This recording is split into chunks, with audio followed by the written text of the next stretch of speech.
Pues quisiera primero dar las gracias, ¿no? Al grupo de intercambios creativos y visualizarte cultura global y culturas metropolitanas por la invitación a participar en estos foros que yo creo que van a ser de mucho éxito para la parte de trabajar hasta donde me habían dado a entender las partes vinculativas de cómo hacerlo, ¿no? Y espero que mi experiencia como docente en la Universidad Intercultural Indígena de Michoacán nos puede ayudar muchísimo a ustedes y a mí también, porque creo que hay una segunda parte en donde se busca la parte metodológica y eso es algo que incluso nosotros en este cuerpo académico al cual pertenezco, que es Movimientos Sociales, Etnodesarrollo y Educación Intercultural, también estamos generando una propuesta, ¿no? Porque consideramos que uno de los grandes problemas que tiene que ver con la cuestión de la educación universitaria, en este caso, principalmente con el tema de la interculturalidad, son los problemas de la vinculación, ¿no? Pero bueno, ahorita lo vamos a ir desarrollando, lo vamos a ir platicando. Entonces, pues bueno, quisiera darle las gracias a todos los que nos están siguiendo, a la gente, a mis alumnos, ¿no? Que por ahí creo que algunos están conectados, que quedaron de estarnos y no les vamos a bajar puntos, no, no es cierto. Este, bueno, es la parte de la charla que queríamos sobre educación universitaria intercultural en tiempos de COVID-19, el caso de la Universidad Intercultural Indígena de Michoacán.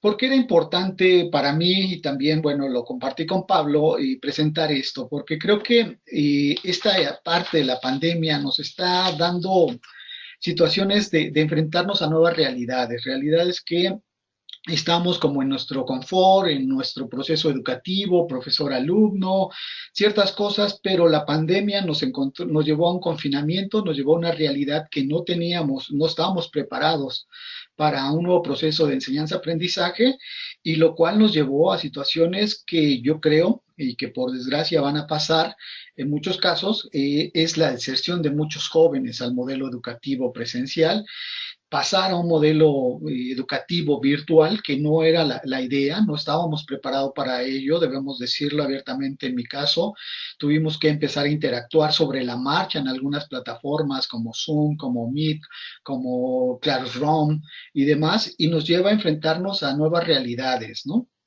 Todas esas realidades pegan a un modelo de universidades interculturales que para empezar vamos a contextualizar, somos 11 a nivel nacional, ubicadas en diferentes estados, como son el Estado de México, Sinaloa, Tabasco, Puebla, Chiapas, Veracruz, Quintana Roo, Michoacán, Guerrero, San Luis Potosí, Hidalgo y Nayarit, ¿no? Y estas son las que se crean en 2004 bajo una cuestión de una política federal y estamos en la categoría de la Coordinación General de Educación Intercultural y Bilingüe, que sería la CEGIB, dependiente de la SEP, quien nos crea un modelo en donde dice las nuevas universidades interculturales tienen que, como un reto, trabajar en contextos de comunidades originarias que han sido marginadas, que no han tenido acceso a la educación en una especie de pago o de poder darles esa apertura a las universidades, a esta población que ha estado pues por siglos marginada, ¿no? Entonces se crea y se crean una nueva propuesta de universidad en donde hay un nuevo modelo que nos dice que en el diseño curricular debe de haber cuatro ejes principales, que es es el eje disciplinar, que es el eje de vinculación, el eje de la lengua y el eje axiológico o social, en donde todas las carreras tienen que pasar por esos ejes, ¿no? Y la interculturalidad tiene que ser transdisciplinar en todos los ejes. Y ahora el tema del género también. Entonces, esto nos lleva a un nuevo modelo educativo que se ha estado integrando desde el 2004, en el caso de la Universidad Intercultural Indígena de Michoacán, nace en el 2006, aunque nace con diplomados, ¿no? En nuestra casa empiezan con estos diplomados, después 2007 me parece que es la nueva, empiezan las licenciaturas en desarrollo sustentable, que es una de las nuevas propuestas, y a partir de ahí se generan, ahorita tenemos nosotros en existencia ocho licenciaturas, no mal recuerdo, rapidísimo se las comento, que sería la licenciatura en Arte y Patrimonio Cultural, la licenciatura en Ciencia Política y Administración Pública, esta es nueva, esta apenas tiene un año, la licenciatura en Comunicación Intercultural, la licenciatura en Desarrollo Sustentable, la licenciatura en Derecho, la licenciatura en Lengua y Cultura, licenciatura en Turismo Alternativo, una ingeniería en Forestal y una ingeniería en Innovación Tecnológica Sustentable. Estas ingenierías y estas licenciaturas están diseñadas supuestamente para trabajar con las comunidades originarias, que no necesariamente tienen que ser universidades indígenas. Quiero ponerlo ahí en la mesa, no son universidades indígenas, son universidades que buscan un diálogo horizontal con el conocimiento occidental, ¿no? Esa es como la parte medular y es en la parte en donde mucho se ha eh, resbalado o se ha caído y en algunos casos hemos llegado a tener discrepancias con algunas gentes de comunidades que dicen, no, es que estas universidades son indígenas y para los indígenas, ¿no? En donde tienen que ser nuevas formas de procesos educativos y podría ser interesante, pero en el modelo del gobierno federal es una universidad intercultural que busca un diálogo de saberes, ¿no? Y en esta propuesta precisamente de nuevas instituciones está el Instituto Superior Intercultural Ayuc en Oaxaca, que pertenece al sistema universitario jesuita, ¿no? Que también es un modelo universitario intercultural. La otra es la Universidad Intercultural de los Pueblos del Sur de Guerrero y de la Universidad Campesina Indígena de Red en Puebla y Chiapas. Y precisamente en esta semana inaugurándose la Universidad Comunal Autónoma de Oaxaca, ¿no? Que son nuevas propuestas que no están dentro de la SEP, como, bueno, que no son resultado de este modelo de la SEP, que son resultados de las propias comunidades originarias en búsqueda de un nuevo proceso educativo en universidades para que sus jóvenes tengan una educación intercultural que tendría que ver con una situación interesantísima que es la cuestión de la lengua, ¿no? Que esa sería la cuestión de los objetivos. A final de cuentas, estas universidades, tanto quiero creer que las que están formando las organizaciones de la propia comunidad, como nosotros, tratamos de ampliar la cobertura hacia redefinir un modelo de universidad, adaptando carreras nuevas a los contextos rurales e indígenas, en donde se oferta una formación que combine la excelencia académica con pertinencia cultural y lingüística. Eso es ahí en donde también hemos tenido muchos resbalones cuando hablamos con la parte lingüística, porque a final de cuentas las universidades interculturales estarían pensadas como en una idea de poder ofertar parte de la formación universitaria en la lengua originaria de la región. Esto debo de ser autocrítico, a nosotros en la Universidad Intercultural nos ha costado muchísimo, incluso hemos tenido situaciones con algunos docentes que de repente no comprenden la parte lingüística, viene gente que no necesariamente es monolingüe, pero sí su mayor eh, cuestión de lingüística es su lengua originaria, que le cuesta trabajo pensar en español y escribir en español, y cuando llegan con estos docentes que no están preparados para un modelo intercultural, pues es en donde reprueban, ¿no? Y los chavos salen muy frustrados porque el maestro no les dio esta chance de poder hablar en español, perdón, en su lengua originaria, porque nosotros no la conocemos, ¿no? Habemos varios docentes que llegamos, no somos de la región, en mi caso yo soy de la Ciudad de México, llego a Michoacán, a la región purépecha, no conozco la lengua purépecha, entonces se me complica, ¿no? Pero ese es un compromiso más de la parte académica que tendríamos que estar tomando también pertinentemente la lengua originaria como un eje en donde tendríamos que reforzar nuestros procesos educativos, pero que nos gana a lo mejor en algunos casos el ego, en algunas la apatía y demás, y no lo hemos intentado, no lo hemos hecho. Hemos convivido con mucha gente de la región, empezamos a conocer algunas palabras como antropólogos y demás, pero realmente no hay una educación en la parte lingüística. Y en la pertinencia cultural también hemos tenido muchos resbalones porque a final de cuentas se ha dicho, bueno, son universidades interculturales, ese eje de vinculación y el eje axiológico, en ocasiones en carreras como las ingenierías forestales y demás, dicen, bueno, ¿para qué me sirve? ¿No? Que yo no necesito la parte cultural, yo necesito más una educación especializada a mi carrera, esto de la importancia de la lengua, de la vestimenta, de los respetos a las fiestas, a las tradiciones y demás, es padre, pero no es tan importante, ¿no? Entonces se empieza a desvalorar desde dentro la parte cultural, la parte que tendría que ser también un eje medular dentro de las universidades interculturales. Entonces, nosotros tratamos de, como cuerpo académico, de buscar una nueva metodología, ¿no? En donde las comunidades que nos van a recibir, que están trabajando con nosotros, pues podamos tener un diálogo que nos ha costado muchísimo, debo decirlo.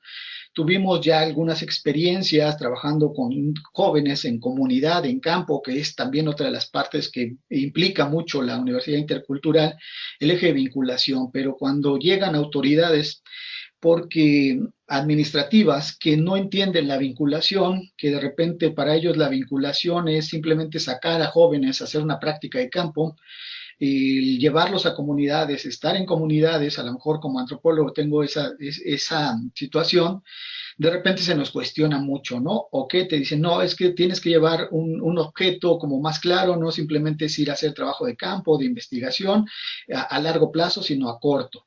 Entonces, es ahí en donde hemos topado mucho. Llegamos a una comunidad, les comento rapidísimo esta experiencia en Urío, y la gente nos recriminaba, dijo, bueno, se crea la universidad, yo mandé a mi hijo a la universidad, es egresado de la carrera, pero no tiene trabajo. Entonces, ¿para qué le sirvieron 4 años a mi hijo estando en esa universidad si sale y es una carrera que nadie conoce, que no hay pertinencia para el mercado laboral y ustedes simplemente pues no lo tuvieron ahí y ahora pues tiene que seguir trabajando como albañil o en la milpa, ¿no? Entonces, ese fue un reclamo muy generalizado de la gente cuando estuvimos platicando en Urío, de para qué hacer estas carreras si realmente sus jóvenes no iban a tener trabajo, ¿no? Entonces, si el trabajo nada más era para los académicos que estábamos dando clase ahí y no había una pertinencia para los jóvenes que estaban ahí en nuestras carreras. Entonces, es un punto que por eso me parecía importante esta conferencia, esta charla, para ver qué es lo que tendríamos que hacer en las universidades interculturales, ¿no? Porque voy a citar a Diez, a Gunther, que a final de cuentas él es uno de los que está trabajando muchísimo en las universidades interculturales con un prestigio enorme y como que lleva parte de la luz o hacia dónde van dirigidas estas universidades y él comenta y dice, las universidades interculturales pretenden profesionalizar a jóvenes de tal forma que puedan contribuir a impulsar iniciativas socioculturales, asociativas, microempresariales y ambientales desde sus propias comunidades y regiones, sin imponer desde afuera o desde arriba soluciones desarrollistas o asistencialistas, sino adecuado a un continuo ir y venir entre los saberes comunitarios, perdón, este, comunitarios y los movimientos de los saberes, ¿no? Perdón, creo que por aquí hay algo que... sí, Pablo, dime. Sí. Que sigo en vivo, Pablo. Perdón, es que creo que se cayó la conexión. Le sigo, Pablo, y después que siga, ya ustedes tratas de reconectarte.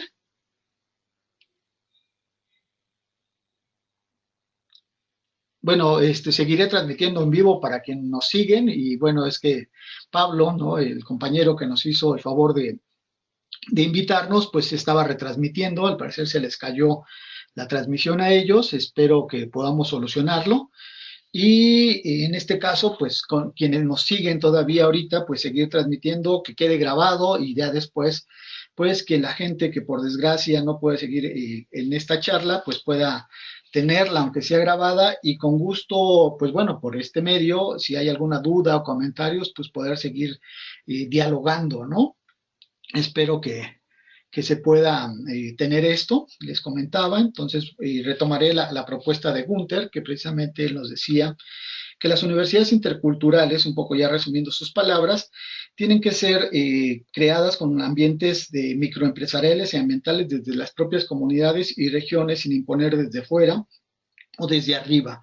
Esta parte me parece muy crítica porque a final de cuentas, ¿quiénes serían los empleadores de los jóvenes, ¿no? O qué estaríamos viendo, cómo subsistir, porque a final de cuentas, muchos de nuestros jóvenes que llegan a un proceso universitario tienen la idea, igual toda la familia, de que teniendo una formación universitaria tendrá un mejor empleo y tendrá una fuente de ingresos segura o mucho mejor que si no hubiera estudiado, ¿no? Y por desgracia en nuestro país, pues esta realidad no existe, ¿no? Ni en las universidades convencionales, podemos decirlo, hay un fuerte desempleo a nivel nacional de profesionales. Y en este caso, cuando creamos nuevas carreras, que precisamente los diagnósticos de viabilidad y factibilidad de estas carreras en ocasiones no toman en cuenta a un factor empresarial, simplemente se toma una preservación ecológica y demás, que a lo mejor tendría que ser la misma Semarnat o alguien quien incluya a estos jóvenes profesionistas, pero en muchas ocasiones también llegan a estas instituciones, no están dentro de su organigrama de contratar personal y entonces pues topan con una institución que está formando licenciados pero que no hay mercado laboral para ellos, ¿no? Entonces esto podría ser parte de lo que nos interesaría mucho a nosotros de trabajar un proceso vinculatorio porque una realidad que también es necesaria de explicar es que las universidades interculturales buscan y se centran principalmente en comunidades de muy alta o baja, perdón, o media marginación, tratando de tener esta cuestión con la población que está pues carente de universidades cercanas, ¿no? Por su situación, nosotros, por decir, podríamos poner el caso de Faro de Bucerías, perteneciente al municipio de Aquila, aquí en Michoacán, que tiene un grado de marginación muy alto y el grado de marginación de la propia localidad de Faro de Bucerías es alto. Cuando nosotros lo visitamos como docentes, que fuimos invitados a esta sede de nuestra propia institución, pues llegamos a un lugar en donde para empezar no hay telefonía, ¿no? No hay señal de telefonía, el internet era malísimo, las condiciones en donde estaban nuestros alumnos, pues básicamente era un albergue del INI con muy pocas condiciones para la enseñanza, ¿no? El caso curioso es que decían que a un servidor, ¿no? Con el calor me puse muy rojo y decían a ver a qué hora se desmaya, a ver a qué hora se desmaya, y esas son las condiciones reales que tenemos nosotros, ¿no? Por decir, en nuestro campus de Pichátaro, que es en Cananguio, ¿no? Que es en donde estamos, también las condiciones climáticas son muy extremosas, hace muchísimo frío y tampoco, hasta hace muy poco, no teníamos señal de telefonía, tampoco de internet. Entonces, estas partes que van instalándose estas universidades en estos lugares, pues llevan a crear metodologías que al principio pues sí era la del docente y el alumno estando en clases, faltando mucho material bibliográfico. Nosotros los docentes tenemos que estar generando pues las carpetas para que los jóvenes puedan tener su educación, ¿no? Entonces sí hay una deficiencia muy grande y en este punto es cuando de repente llegamos a la situación de la pandemia, ¿no? Con todas estas carencias, por decir nosotros, sí tenemos estas carreras, pero por decir en la parte de Pátzcuaro tenemos que estamos en la Casa del General Mujica, que es la que es nuestra rectoría, la CIPECUA, pero ahí se están dando dos, se tomó y se adecuaron para darle clases a dos grupos, el de comunicación intercultural y el de ciencia política. Los alumnos que están en Pátzcuaro estudiando arte y patrimonio están en el ex convento jesuita, es decir, no tenemos infraestructura propia. Entonces, esto nos ha llevado a que hemos tenido que improvisar muchas cosas sobre la marcha. Esperemos que muy pronto se subsanen todas estas situaciones de infraestructura, de espacios, de internet y demás, como para tener una educación mucho mejor. En lo que respecta ya al tema de cómo nos ha ido con el COVID, nosotros pues, hemos tenido, y bueno, lo voy a manejar en tres variables o en tres situaciones. Una que es la que comento, tuvimos una deficiencia principalmente en la cuestión de cuestiones tecnológicas. De entrada no teníamos en algunos casos internet, pero tampoco teníamos computadoras y cuando nos llega la situación de la pandemia, que todos nos vamos a resguardar a nuestras casas, una situación que tuvimos que vivirla como docentes es que muchos de nuestros alumnos no tenían computadora, no tenían un teléfono celular de media gama o alta gama que pudiera ayudarles a trabajar, ¿no? Que pudiéramos nosotros decirle envíame la tarea mínimo por WhatsApp, ¿no? Ellos decían, pues no tengo, ¿no? En algunas otras situaciones, nosotros tuvimos que permitir envíos de tareas con fotografías, con escritas a mano, en cuaderno, que en lo que nos sirvió muchísimo fue el WhatsApp, ¿no? En otras, pues ya utilizando plataformas, en videollamadas de Zoom, de Meet, pero muchos alumnos decían, pues es que no tenemos el medio para poder estar en en la clase virtual, ¿no? Entonces, las cuestiones tecnológicas fue algo que pegó y tuvimos que improvisar, tuvimos que ir diseñando muchas cosas. E incluso debemos decirlo, muchos de nuestros alumnos se quedaron rezagados, no pudieron integrar, acabar el semestre, se dieron por vencidos. Algunos otros que tenían las posibilidades, como la gente de Pátzcuaro, ¿no? Decían, bueno, maestro, es que yo soy madre de familia, tengo dos hijas, y es la educación de mis hijos o la mía, ¿no? Porque nada más tengo una computadora, entonces yo también prefiero la educación de mis hijos que a la mía, entonces la antepongo y pues lástima, ¿no? Ya no seguiré en la universidad. Entonces, las cuestiones tecnológicas fue algo que nos avasalló, nos pegó muy duro y bueno, esperemos que en este nuevo ingreso los chicos estén conscientes que vamos a tener un semestre virtual y que puedan tener las condiciones mínimas necesarias, porque incluso ahora se nos dice que tendremos una plataforma módul para trabajarla, ¿no? Y que podamos ahí reportar nuestros trabajos en la parte educativa. Otro factor que también pegó muchísimo fue la parte económica. En la parte económica, pues tuvimos situaciones muy alarmantes donde muchos jóvenes que tuvieron que resguardarse en sus casas y demás, pues son hijos de campesinos, que a final de cuentas, pues ellos no pudieron guardar la cuarentena, tuvieron que salir al campo porque si no se perdía la cosecha y demás. Entonces, esta situación pues los llevó a que muchos de nuestros jóvenes pues tuvieran que ir a trabajar al campo y no poder estar en las horas de clase. Muchas mujeres, porque también es interesante que tenemos una población muy alta en mujeres, yo creo que más del 60% de nuestros alumnos son mujeres, al verse en casa se quedaron con situaciones en donde tuvieron que apoyar esta situación en la parte económica, haciendo tortillas para vender, algunas otras cosas, yendo al campo a recoger hongos o situaciones para apoyar la cuestión económica de sus familias, ¿no? Los que trabajan en Pátzcuaro, pues también muchos jóvenes, principalmente sus padres, quedaron desempleados porque en Pátzcuaro vive del turismo, no hay una empresa, no hay situaciones de fábrica, simplemente se vive del turismo. Al momento de que se cierra el turismo, se caen las fuentes de empleo y tuvieron que salir a buscar empleos o ver cómo subsistir, porque fue algo que sí pegó y nos pegó muy fuerte. Y el último factor, y el que yo considero que también no hemos trabajado, es la parte cultural. Y si bien algunos de nuestros jóvenes se quedaron en casa, pudieron hacerlo y demás, pero el estar en casa no implicaba para muchos padres que habría que darle el tiempo como si estuvieran en la universidad, por decir, de lunes a viernes, de 8:30 a 2:30. El joven estaba en su casa y me comentaban principalmente mujeres de la comunidad de Pichátaro, que nos decían, no, pues es que yo estoy en casa y mi mamá me decía, pues ponte a hacer tortillas, ponte a barrer, ponte a ayudarle a tu hermano, porque tú eres la que sabes en el proceso de enseñanza, ¿no? Entonces, las mujeres tuvieron que hacer los roles que están dentro de la familia y esto llevó a que ahora ya no pudieran hacer sus tareas, ¿no? O que tuvieran que hacerlas en las tardes, noches. Entonces tuvimos llamadas 9, 10, 11 de la noche donde los alumnos nos decían, ¿me puede recibir el trabajo?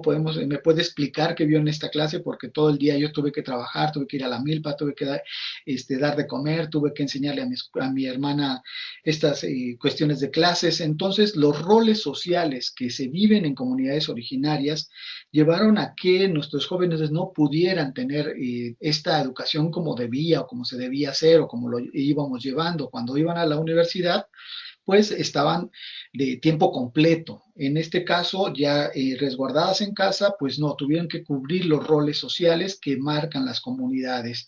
Entonces, estos factores nos llevaron a tener un impacto en donde vamos a ver que de nuevo el COVID nos llevó a una realidad donde de nuevo aflora la pobreza y la marginación. La marginación en estas comunidades originarias es cada vez más marcada, más señalada, en contextos que uno pudiera decir no están tan mal económicamente. También hubo situaciones muy graves, el caso de Páscuaro, donde muchos de nuestros alumnos también tuvieron muchas dificultades para seguirnos en su proceso formativo.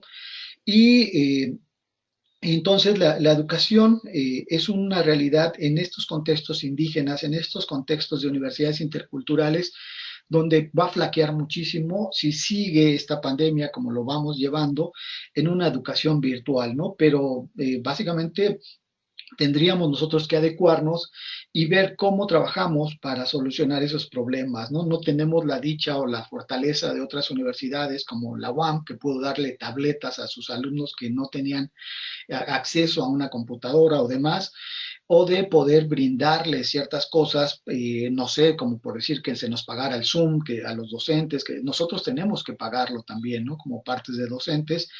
Entonces, estas universidades ya consolidadas con recursos, pues pueden hacer frente a esta pandemia, a estas necesidades.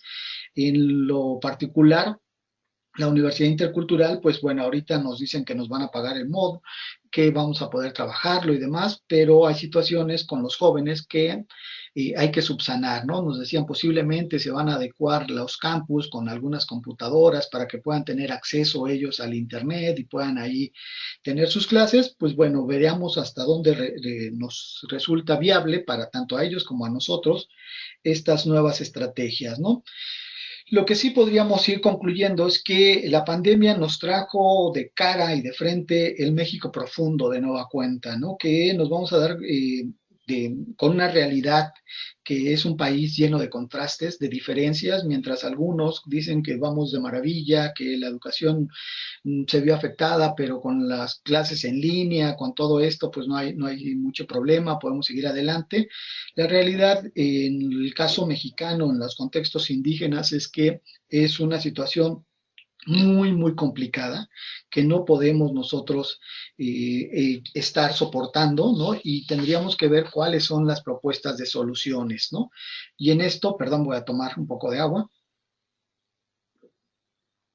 Podríamos decir que las conclusiones o las situaciones que nosotros vemos es que tendremos que buscar estrategias en donde nuestros jóvenes tienen que meter a una cuestión de una educación virtual. Posiblemente esto vaya a llevar a que tengamos que buscar infraestructuras, situaciones de poder adquisitivo para las universidades, lo digo en cuanto a un presupuesto más alto, que podamos apoyar a los jóvenes y posiblemente estos ayudan, la parte tecnológica pueda ayudar a paliar el problema de que los jóvenes no puedan tener acceso a la educación, ¿no? Podemos también tener un compromiso real de la SEP, en este caso ya como experiencia y asumo la responsabilidad de este comentario, que tiene que ver con la educación intercultural y bilingüe, que es una educación que es subsanada la mitad por el gobierno federal y la otra por el Estado, pero que en los decretos de creación dejan que el rector en turno, perdón, el rector sea nombrado por el gobernador. Y esto ha llevado, por decir, en mi caso, llevo 10 años en la Universidad Intercultural Indígena de Michoacán y que tengamos 7 rectores, ¿no? En 10 años es un récord, ¿no? 7 rectores que cada uno llega con una propuesta.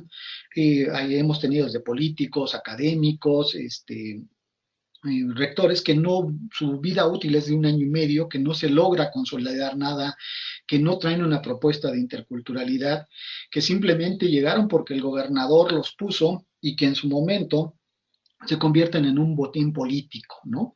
Entonces, si desde mi punto de vista les decía y asumiendo ese comentario, la SEP no modifica estas situaciones, pues a lo mejor las universidades interculturales seguirán en un proceso de subidas y bajadas, tal es el caso de nosotros, que de repente subimos, bajamos, ahorita supuestamente estamos en el quinto lugar de ingreso de alumnos, ¿no? Antes de la pandemia, que estábamos subiendo la matrícula, pero que sin infraestructura, entonces es algo que paradójico, ¿no? Entonces, tendría que hacerse una cuestión de unas universidades interculturales con, si ya tenemos la ruta trazada de los programas, de lo que es la interculturalidad y demás, pues ahora también con la parte de la infraestructura, del presupuesto, de las normas, de todos los procesos normativos que deben de estar en una universidad, porque en nuestro caso no tenemos procesos normativos todavía, ¿no? Entonces, de repente se utiliza un RIPA, que puede ser el reglamento interno para promoción de personal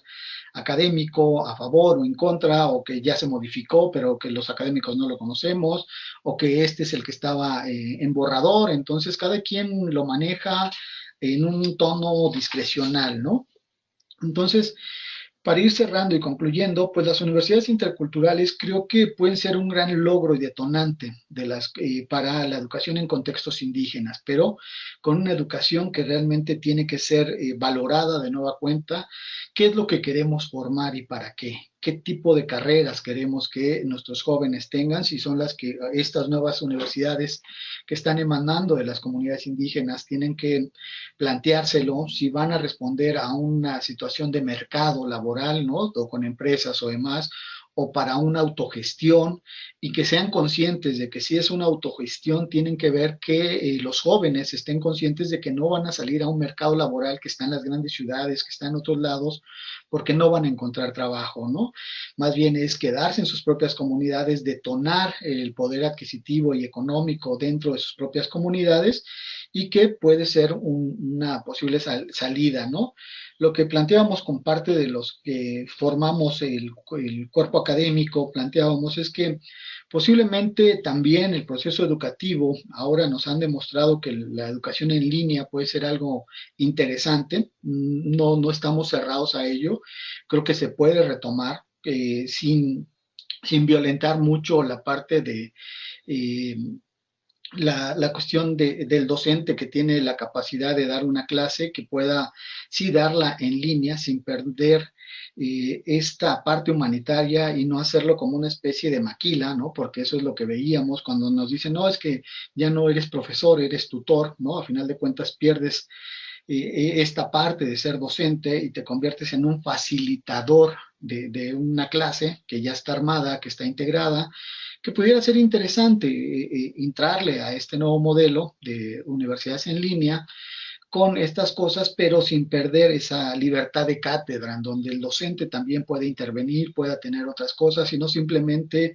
que se cree una materia y que se repita y que se tenga como estandarizada, que a final de cuentas, en teoría, eso es parte, pero la riqueza de la universidad pública y de las universidades presenciales es que el docente tiene la libertad de cátedra y puede llegar, hay un programa establecido que tiene metas, que tiene esto, y dependiendo a su formación, a su ideología y demás, le da todo un visto bueno a este programa y trata de llevar a los alumnos incluso con lecturas, proponiendo las que están fuera de este de este programa, teniendo y respetando las lecturas obligatorias, pero las otras, las que el docente considera que pueden ser muy útiles, ¿no? Yo creo que eso ha llevado a que tengamos tan buenos resultados en nuestra universidad. Y por último, entonces, nos quedaría preguntarnos, ¿no? ¿La educación universitaria responde a una necesidad de educación a poblaciones originarias, pero las carreras ofertadas realmente son las idóneas? Yo creo que ahí hay que meternos a reevaluar, a meternos a 16 años de formación de las universidades interculturales en nuestro caso, a ver si realmente son carreras idóneas para esta población que estamos trabajando, o qué es lo que tendríamos que ver, ¿no? Creo que las universidades que se están formando desde las comunidades originarias están ellas debatiendo qué es lo que quieren y qué es lo que sus jóvenes deben de formar, que eso podría ser muy interesante. Y también la otra pregunta que nos queda es: ¿la educación universitaria intercultural responde a las necesidades de un mercado laboral, o a qué necesidades tiene que responder las universidades interculturales, ¿no? Tendríamos que privilegiar qué es lo que queremos formar como para irle dando sentido a los procesos formativos, ¿no? Y la última, ¿la educación intercultural debe cambiar su modelo pedagógico a un modelo virtual?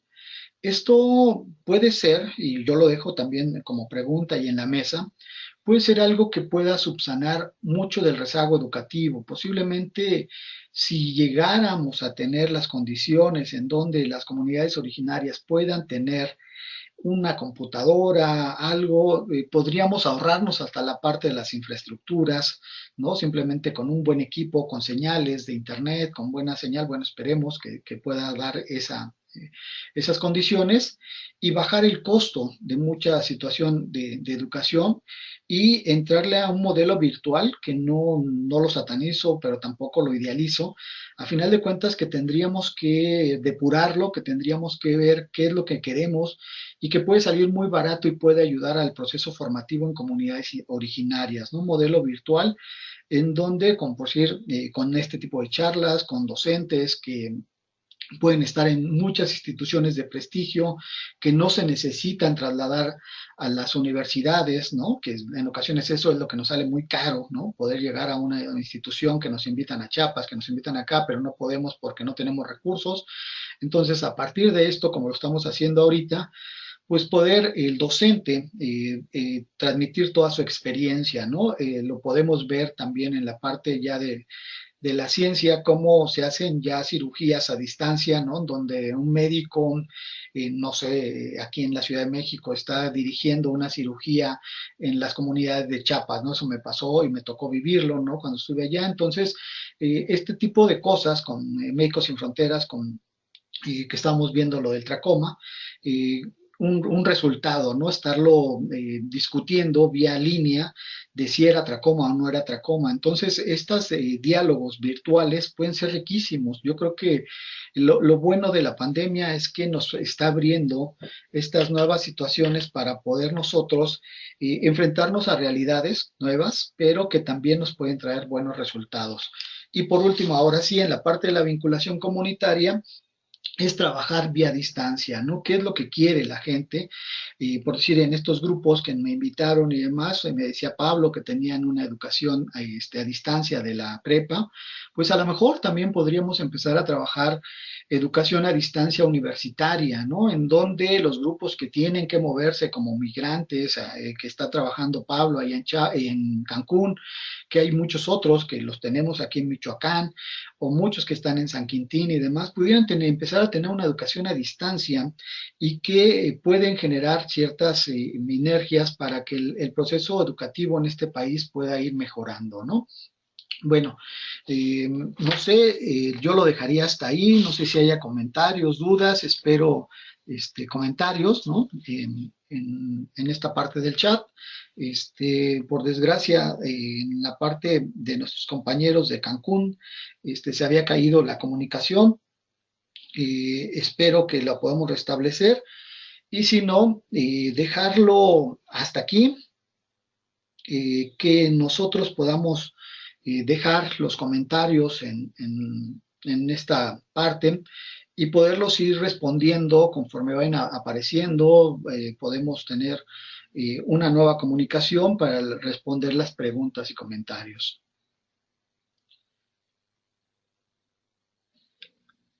Pablo, no sé si volvieron o pudieron restablecer la conexión o...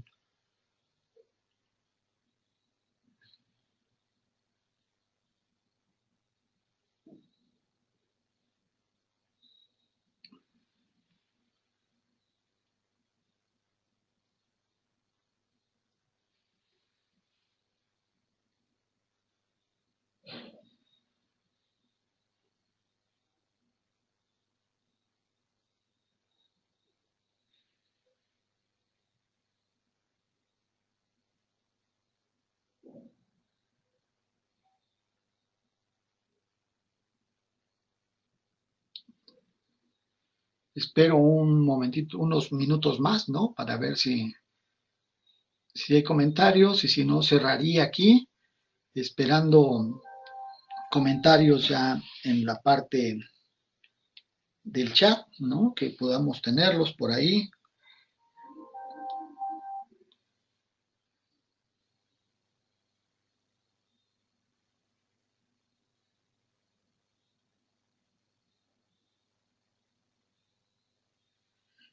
Perdón, Pablo me dice precisamente que el pluralismo cultural como su siguiente fase, la multiculturalidad, se construye con la educación intercultural.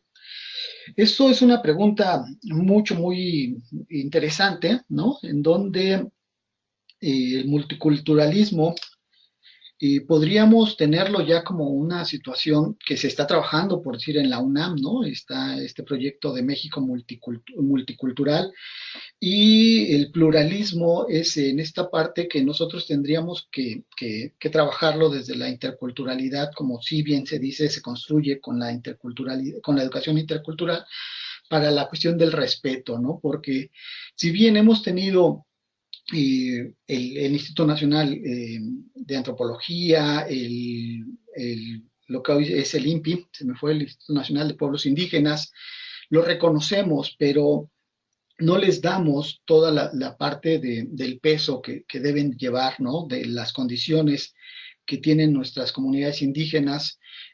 Seguimos con esta idea de que, pues, qué bueno, ¿no? Que sean libres, que sean autónomos, como por si en el caso de Michoacán, pero no los queremos en las grandes ciudades, ¿no? Entonces el pluralismo tendría que ir trabajándose, además ahora con la reforma a la cuestión de la educación universitaria, en donde toda tiene que ser intercultural.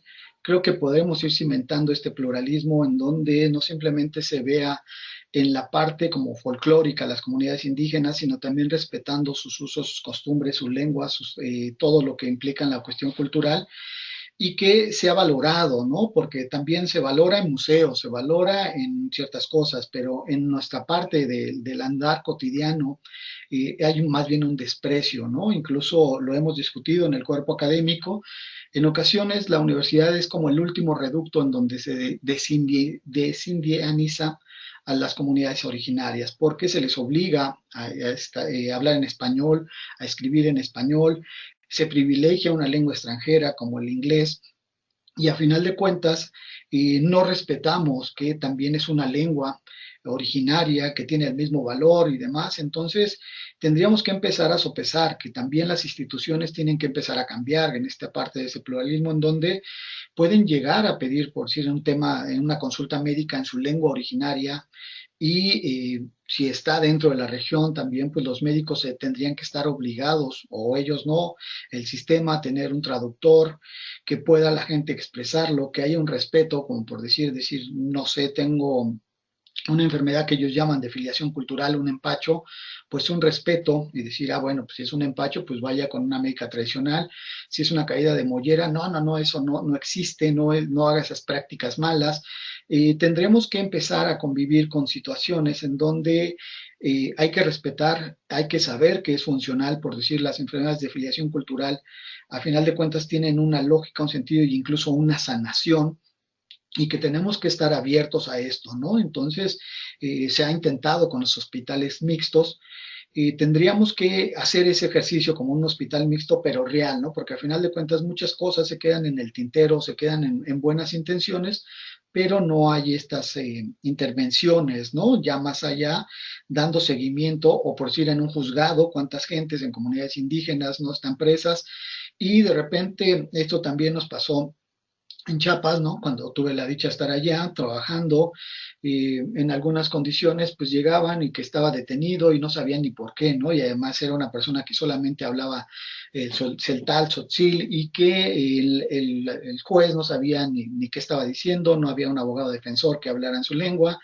Entonces la CDI en ese entonces tenía que llevar abogados, tenía que llevar este tipo de cosas para tratar de solventar este problema, ¿no? Entonces, si hubiera una parte en donde pudiéramos trabajar ya la interculturalidad en este diálogo, en esta situación que sea homogénea, pudiéramos empezar a cambiar muchas cosas, ahora sí, no en una idea de superioridad, sino de una armonía entre este México, que si bien tendríamos algunos 56, 52, ahorita se me fue el número de comunidades originarias, ¿no?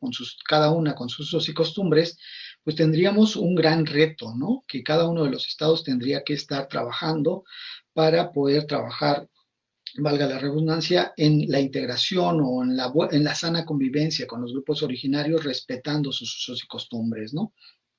No sé si haya por ahí alguna otra participación, ¿no? ¿En qué lugar está el patrimonio cultural en el seno de las universidades interculturales? El patrimonio cultural, pues bueno, incluso es parte de lo que les enseñamos a nuestros jóvenes en las universidades, en la materia de arte y patrimonio, es una de las materias que me toca impartir, la gestión del patrimonio cultural.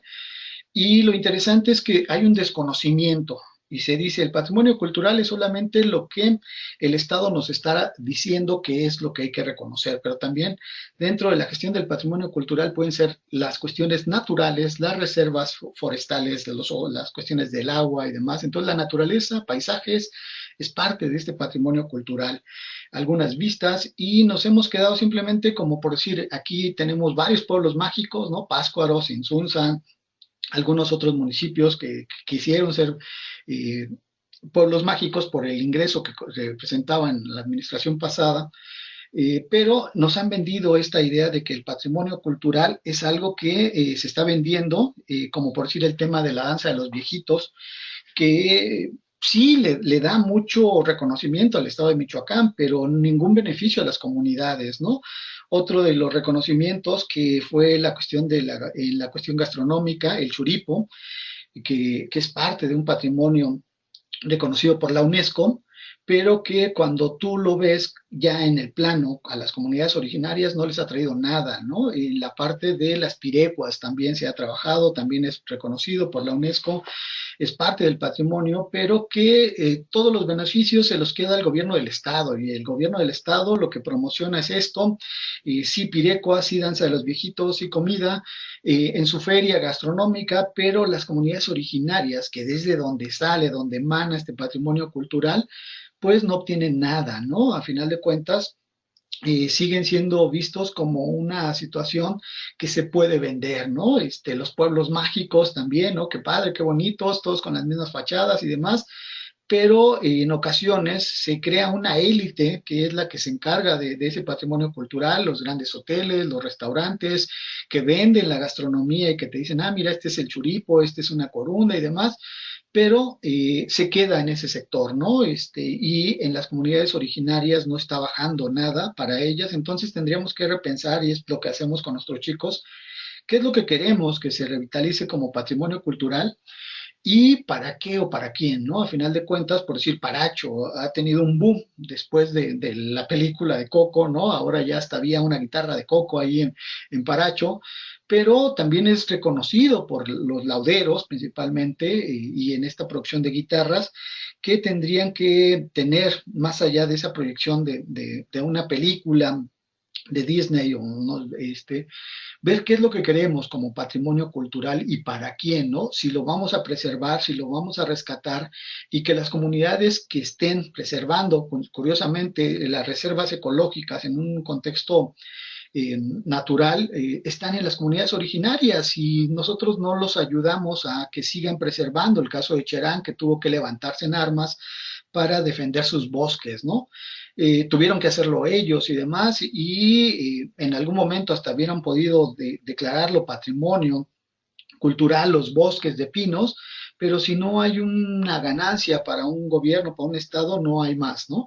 Entonces las propias comunidades tuvieron que salir a defender esto, ¿no? Entonces es una situación del patrimonio cultural, entonces tendría que ser trabajado dentro de las universidades interculturales para qué y para quiénes, ¿no? Y qué es lo que podemos nosotros en estas instancias internacionales empezar a promover como patrimonio cultural, pero que sean beneficiarios nuestras propias comunidades, que nuestros recursos naturales se queden dentro de las comunidades, que no haya una presión ambiental para el explotamiento de ellas, ¿no? Perdón, ¿cuáles serían los cambios que se van a dar en la educación en las universidades interculturales? ¿Cuáles serían esos cambios? Yo creo, y bueno, como docente que lo estamos viviendo, creo que uno de los cambios que se pueden estar gestando es migrar a una educación virtual. Quiero creer que por ahí puede ser una solución, ¿no? Una educación virtual no como la que nos ofrecen varias universidades, y no tengo nada contra ellas, ¿no? En algunas de paga, de mucho prestigio y demás, que ofrecen educación a distancia, que te certifican incluso dos universidades, una mexicana y una extranjera, pues incluso a lo mejor podríamos retomar esta propuesta, ¿no? Dándole una pulidita a todo lo que queremos, hacia dónde queremos llevar la educación, y posiblemente la educación intercultural puede ser una buena opción, el llevarlo en educación a distancia, facilitando el acceso a muchos lugares, y comprometiéndonos también en algún momento en la parte primordial que sería la vinculación. Cómo vincularnos, ¿no? Y creo que por ahí si están algunos de mis alumnos, y esta parte nos ha ayudado muchísimo. Recuerdo mucho la experiencia cuando llevamos a jóvenes de Cananio, de la meseta purépecha, a convivir con sus compañeros de la costa. Hubo situaciones en donde había gente de las comunidades purépechas que no conocía el mar, que no conocía las cuestiones que se podían estar viendo, viviendo en aquella otra, en ese México. Entonces para ellos simplemente es la región purépecha, el frío y demás, llegan al calor, a la playa, se enfrentan a situaciones complicadas, pero el diálogo que se pudo dar entre los propios alumnos, conociéndose, viendo que son de la misma universidad, sabiendo que, pues también aquí somos WIM, ¿no? Esa identidad que se puede ir generando, el trabajar los jóvenes con artesanos allá en Faro de Bucerías, ¿no? Unas nuevas formas de tallar madera, otras maderas que no están acá en la parte de la meseta, el tejer redes, igual hamacas, ¿no? Para ellos fue algo interesantísimo, hicimos un senderismo también.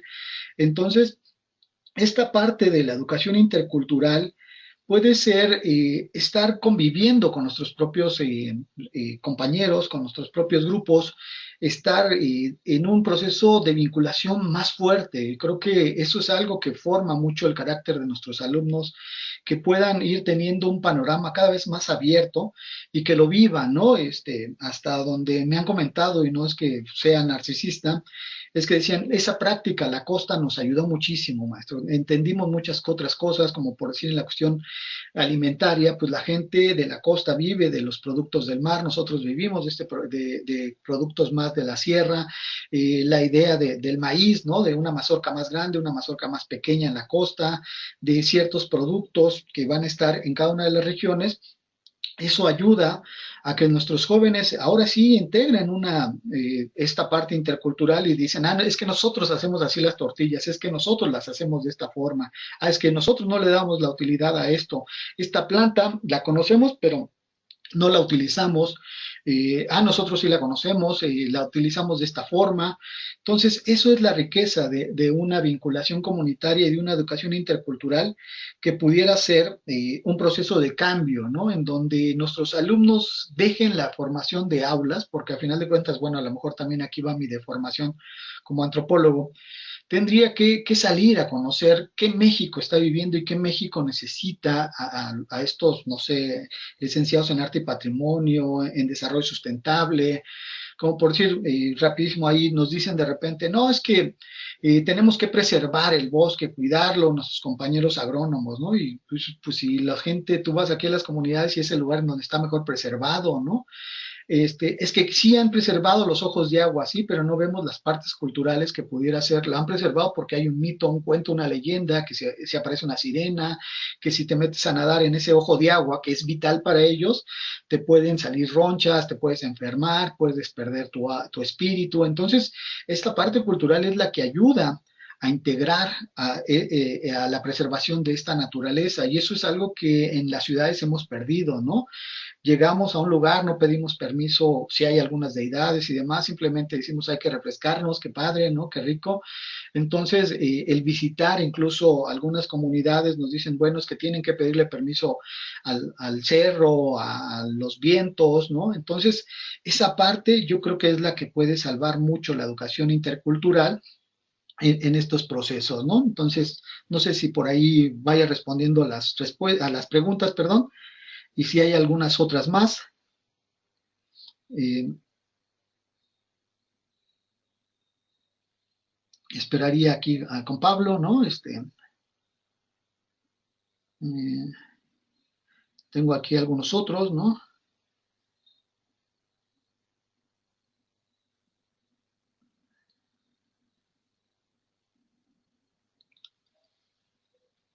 me refrescaré la garganta en lo que llegan más comentarios, ¿no?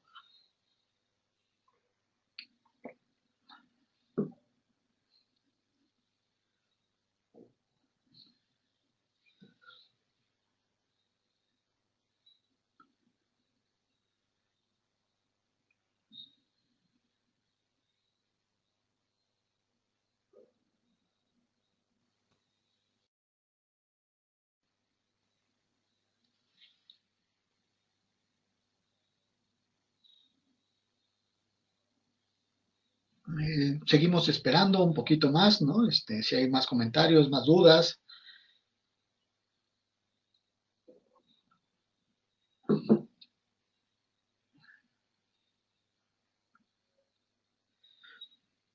Bueno, lo que llegan más comentarios o dudas y aprovechando el micrófono, ¿no? Pues me gustaría también hacer una invitación. Estamos trabajando como cuerpo académico en la Universidad Intercultural, un evento que está próximo a darnos ya el banderazo, ya están corriéndose las pruebas de los pósters, de toda la programación, que es un diálogo de saberes que vamos a estar llevando también conjuntamente con la Semarnat y en este caso específico con el CREDES, con el Centro Regional de Educación del Desarrollo Sustentable, que lo que buscamos es igual que esto, ¿no? Crear un diálogo en donde podamos tener a un académico que podríamos llamarlo como un experto, ¿no? En ciertos temas y también a gente de las comunidades. Entonces tendremos este conversatorio todos los miércoles. Igual después Pablo nos hará el favor de subirlo también en la página por si alguien quiere y está interesado. Es un proyecto que será a nivel federal. Entonces por ahí también los esperamos, ¿no? Aquí hay otra pregunta para el excelente ponente. A partir del ámbito administrativo gubernamental, ¿cuál sería la diferencia en la didáctica de las universidades interculturales y las creadas desde abajo, como en días recientes lo veíamos? Esta parte es muy importante porque en las que fueron creadas por el Estado, por el gobierno, no dejamos de ser y pertenecer a un modelo en donde se nos piden grados académicos, ¿no? Se nos pide incluso, debo decirlo, ciertas cosas, que tengas perfil PRODEP, que seas SNI, que seas esto, y me voy a matar yo solo. En mi caso personal, yo he sido muy renuente a que si estamos en una universidad intercultural tengan que medirte como docente y no es porque no lo quiera hacer, ¿no? A final de cuentas, la educación intercultural es un diálogo de saberes. Tienes que bajarte de tu nube, de tu grado académico y platicar con la gente de las comunidades. Y la formación de nuestros jóvenes, yo creo que se da tanto en el aprendizaje del conocimiento que ellos llevan como el que uno trae, que incluso tendremos que ser muy humildes y decir, pues nosotros no conocemos nada de lo que son las comunidades originarias. Entonces, las universidades que se están creando desde abajo, quiero pensar, y además porque tuve la oportunidad de trabajar en algún momento, bueno, ya hace muchos, muchos años con Joaquín Flores, que estuvo en Guerrero impulsando una universidad también desde abajo, con la idea de integrar a docentes que son sabios de las comunidades. También en teoría en nuestras universidades interculturales están estas categorías para integrar a sabios, conocedores de las comunidades, pero ya en el momento administrativo, burocrático, es cuando nos dicen, no, este no tiene grados académicos, no puede dar un curso, no puede validar, no puede dirigir una tesis, no puede hacer esto, no puede hacer aquello, entonces simplemente se convierte en un transmisor de conocimientos, pero que no está avalado por la SEP. Entonces, este reconocimiento nos ha llevado a que, por decir, hemos querido integrar una licenciatura en salud intercultural con una perspectiva de integrar el conocimiento de médicos tradicionales purépechas, que tenemos 11, ¿no? Y un diálogo con la medicina alopática, en donde se confluya en estas dos modelos y que pueda ser respetada tanto la medicina tradicional como la medicina hegemónica. No estamos peleados, no estamos en ese tenor, pero sí que se puedan integrar para subsanar muchas cosas, ¿no? Principalmente en poblaciones indígenas, que son donde más necesitamos médicos, donde más se necesita infraestructura y donde lo único que hay es una medicina tradicional y que por desgracia en ocasiones es muy desvalorada, ¿no? No es reconocida, es satanizada, es perseguida, muy, muy cuestionada. Entonces, este tipo de cosas tienen que modificarse si es que lo queremos hacer dentro de la SEP. Si lo están haciendo nuestros compañeros que vienen desde abajo, se van a enfrentar a una lucha fuerte por el reconocimiento. Se los digo abiertamente, nosotros no hemos podido pasar esta licenciatura por CIFRUS. ¿Qué es CIFRUS? La Comisión Institucional Formadora de Recursos Humanos para la Salud, que nos dice, ah, sí, pues está muy chida tu propuesta, ¿no? Es una situación de promociona la salud, no es curativa, es preventiva, es en donde se busca incluso la parte de las cuestiones culturales, cómo pueden ayudar a prevenir enfermedades, pero para pasar necesitas camas hospitalarias, necesitas laboratorios de anatomía, fisiología, y claro, ¿no? Lo tendremos que hacer porque vamos en base a eso, pero también tendrían que flexibilizarse para muchas otras cosas, ¿no? El reconocimiento de los médicos tradicionales, que para ellos es así de, no, es entrarle a un gremio, que es el gremio médico, que ahorita lo estamos viendo, que legitima la enfermedad y el poder, ¿no? Que tienen ellos para decir, no, no, no, eso no, y esta propuesta no pasa, y no pasa, y no pasa, por muchas situaciones. Entonces, estos compañeros que vienen de abajo tienen un gran reto que tienen que ver cómo van a integrar a sus docentes, cómo van si realmente lo que quieren es volverse a meter a los prestigios del SNI, del CONACYT, de el PRODEP, pues bueno, entonces habrá oportunidad para muchos jóvenes que se están formando y demás. Si queremos un diálogo de saberes, una interculturalidad, pues yo creo que hasta muchos jóvenes que tengan una licenciatura, que tengan un compromiso con las comunidades, podrían tener una fuente interesante, gente que, no sé, que nos encanta la docencia, que nos gusta, nos apasiona, pero llevándolo por un nuevo derrotero, no con búsqueda a yo pertenecer al SNI, que me paguen una beca, que tengamos que publicar 1000 textos para poder tener ciertos beneficios, para poder tener el reconocimiento de que tienes a los doctores SNI todos ahí en esta universidad. Eso es, yo creo que también lo que ha llevado a que muchas universidades sí tienen el prestigio, lo reconozco, lo avalo yo egresé de la UAM, que también ahorita está muy bien cimentada, pero también en la UAM conocí a profesores que tenían este compromiso, que me llevaron a comunidades originarias, que me llevaron a conocer el otro México. Yo creo que fue lo mismo que quiero creer que le pasó a Pablo, que lo comprometió a trabajar en estas redes, en estos grupos, y que a final de cuentas, entonces, no necesitamos ser doctores SNI para poder hacer cambios, ¿no? O para poder enseñar.